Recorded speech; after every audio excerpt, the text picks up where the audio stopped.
Sa previous nating video, napag-usapan natin ang lumalalim na defense partnership ng Pilipinas at Japan. Pero ngayon, may mas malaking tanong na umiikot sa usapin ng military modernization. Isipin ninyo ito, bakit gusto ng Japan na i-transfer sa Pilipinas ang isa sa kanilang anti-ship missile systems?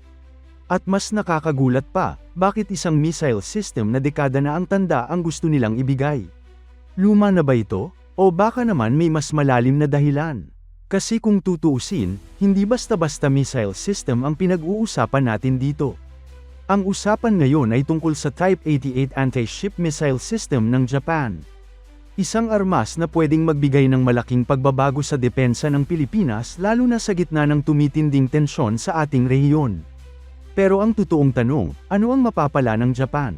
At ano naman ang makukuha ng Pilipinas dito? Simulan natin.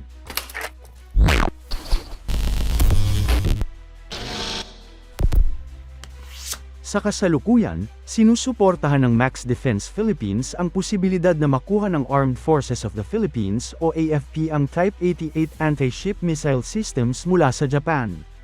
Kahit may mga nagsasabing matanda na ang sistemang ito dahil unang pumasok ito sa serbisyo noong 1988, may mga eksperto na naniniwalang malaki pa rin ang maitutulong nito sa depensa ng bansa. Sa unang tingin, maaaring sabihin ng ilan na 1,988 pa pala ito.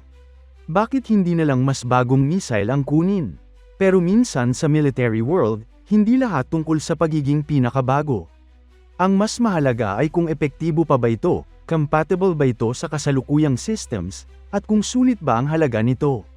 Sa ngayon, ang Japan Ground Self-Defense Force o JGSDF ay mayroong humigit kumulang 13 batteries ng Type 88 missile systems. Ang bawat battery ay may 4 na missile firing units at may dalang 24 na ready-to-fire missiles. Kasama rin dito ang target search radar, command station, at mga reloading trucks. Ibig sabihin, hindi lang simpleng missile launcher ang pinag-uusapan natin dito. Isa itong kumpletong missile defense package. Ngayon, ano nga ba ang Type 88? Ang Type 88 ay standard land-based anti-ship missile system ng Japan. Isa itong truck-mounted missile system na may kakayahang magdala ng 6 na missiles kada truck. Kung ikukumpara, medyo kahawig ito ng mga lumang bersyon ng American Harpoon anti-ship missiles. May dala itong 225 kg warhead at may maximum range na humigit kumulang 180 kilometers. Maaaring sabihin ng ilan na hindi ito kasing bilis ng BrahMos dahil subsonic lamang ito. Pero huwag basta maliitin ang missile na ito, dahil isa sa pinakamalakas na kakayahan nito ay ang terrain following capability. Ibig sabihin, kaya nitong mag-navigate sa mga komplikadong terrain tulad ng kabundukan at iba't ibang hadlang sa kapaligiran bago ito bumaba sa mababang altitude sea skimming mode. Sa madaling salita, parang marunong itong magtago habang papalapit sa target. At dahil mababa ang lipad nito kapag malapit na sa target, mas mahirap itong ma-detect at maarang ng kalaban. Isipin ninyo na parang may sasakyang dumadaan sa likod ng mga bundok para hindi makita ng kalaban, tapos bigla itong susulpot sa huling sandali. Iyan ang isa sa mga dahilan kung bakit kahit matanda na ang missile system na ito, delikado pa rin ito. Isa pang mahalagang bagay ay ang compatibility. Ang buong Type 88 system ay maaaring i-network sa modern C4ISTAR systems. Ang ibig sabihin ng C4ISTAR ay command, control, communications, computers, intelligence, surveillance, target acquisition at reconnaissance. Sa simpleng salita, kaya nitong makipag-usap sa iba pang military systems. At dahil gumagamit ang Pilipinas ng maraming NATO standard systems, hindi magiging sobrang komplikado ang integration nito. Ngayon, dumako naman tayo sa mas malaking tanong. Bakit gusto ng Japan na i-transfer ito sa Pilipinas? Unang dahilan, papalitan na ng Japan ang Type 88. Ang JGSDF ay kasalukuyang lumilipat sa mas modernong missile systems gaya ng Type 25. At dito nagiging interesante ang usapan. Ang bagong Type 25 missile ay may range na umaabot sa halos 900 kilometers at may plano pang palawigin ito hanggang 1,500 kilometers. Hindi lang yun, mayroon din itong mas mababang radar cross-section o stealth features, mas advanced guidance systems, at AESA radar technology. Sa madaling salita, malaking upgrade ito kumpara sa Type 88. Kapag mas maraming Type 25 ang pumasok sa serbisyo, magiging redundant na ang mga lumang Type 88.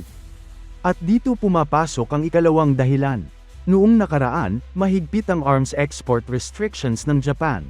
Kaya kapag pinalitan nila ang lumang equipment, madalas wala silang choice kundi i-retire at scrap ang mga ito. Pero nagbago ang pulisya ng Japan. Mas naging flexible sila sa pag-export o pag-transfer ng military equipment sa mga strategic partners. Kaya ngayon, sa halip na kalawangin sa scrapyard ang mga missile systems, maaari nila itong ibigay o ibenta sa mga bansang may magandang relasyon sa kanila. At syempre, isa na rito ang Pilipinas.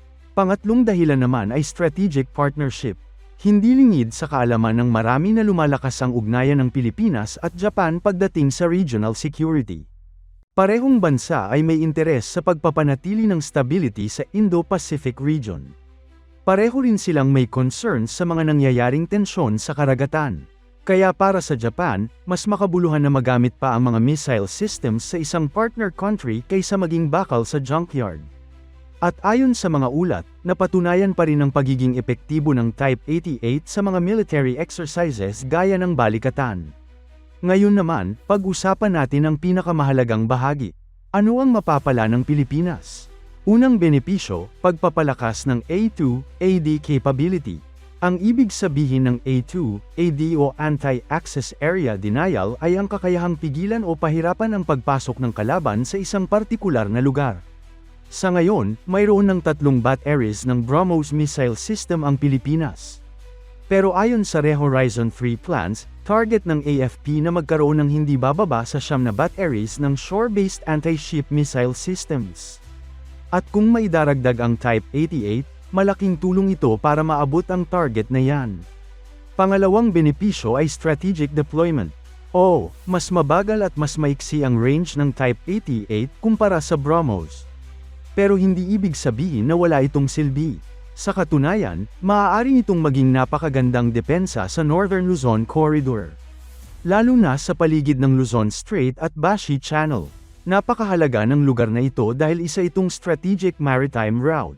Habang ang BrahMos naman ay maaaring mas tutukan ng West Philippine Sea area. Parang sa basketball lang yan. Hindi lahat ng players kailangang puro superstar. Minsan kailangan mo rin ng mga role players na tamang-tama sa tamang posisyon. At pangatlong benepisyo, posibleng mababang gastos. Dahil may posibilidad na grant o donation ito, o kaya naman ay mabili sa mas murang halaga. Napakahalaga nito lalo na habang naghahanap ng pondo ang Department of National Defense para sa malawakang modernization program.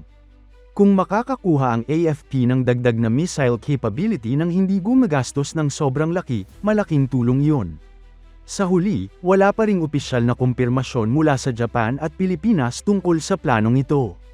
Pero kung mangyayari ito, posibleng unti-unti itong gawin habang dahan-daang pinapalitan ng Japan ang kanilang Type 88 systems. Posibleng 1 o 2 batteries kada taon ang mailipat sa Pilipinas. At kung mangyari nga ito, maaaring isa na naman itong malaking hakbang sa pagpapalakas ng depensa ng bansa.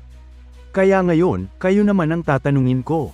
Sa tingin ninyo, magandang hakbang ba na tanggapin ng Pilipinas ang Type 88 anti-ship missiles ng Japan kahit hindi na ito pinakabagong sistema? O mas dapat bang maghintay ang bansa para sa mas modernong weapon systems? E-comment ninyo ang inyong opinyon sa baba.